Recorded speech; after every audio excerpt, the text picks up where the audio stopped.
savo mokslo neįsivaizduoju be greito interneto, vis tiek viena informacija vienoje vietoje greitai pasiekiama, manau, tai yra tas dalykas, be kurio sunkiai išsiverstų studentai. Taip pat, manau, svarbu yra naujos technologijos, patogi šiuolaikinė technika, bendravimas, žmonės, kurie tave supa, taip pat yra svarbu vis tiek.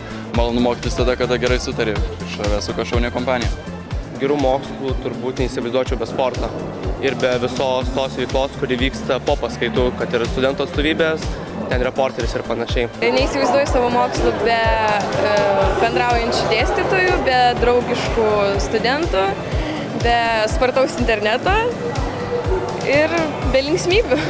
Studijų neįsivaizduočiau realiai be bendrabučio gyvenimo, be draugų, kurie čia mokosi, be geros kompanijos ir, aišku, be gerų dėstytojų.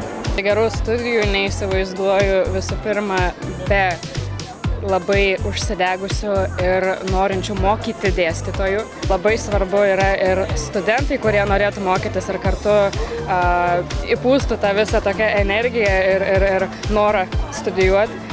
Be abejo, labai svarbu ir greitas internetas, kadangi studijuoti šiais laikais tikrai labai būtų sunku, be to reikės vis tiek rašyti daug kursinių, daug darbų, ruoštis visokiom paskaitom, darbam, egzaminam ir be greito interneto niekaip nepavyktų to padaryti.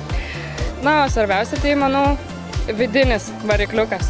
Mieli moksleiviai, studentai, mokytojai, šviesolaidinio tinklo Skynet komanda nuoširdžiai sveikina Jūs rugsėjo 1-osios mokslo ir žinių dienos proga.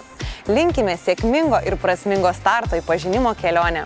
Raskite laiko ieškojimams ir atradimams, o mažus pasiekimus paverskite dideliais. O koksgi pažinimas ir tobulėjimas be naujausių technologijų?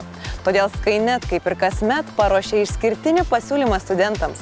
Visus mokslo metus, tai yra 9 mėnesius, naudokite sparčiu šviesolaidiniu internetu ir Wi-Fi įrangą vos už 9 eurų mėnesinį mokestį.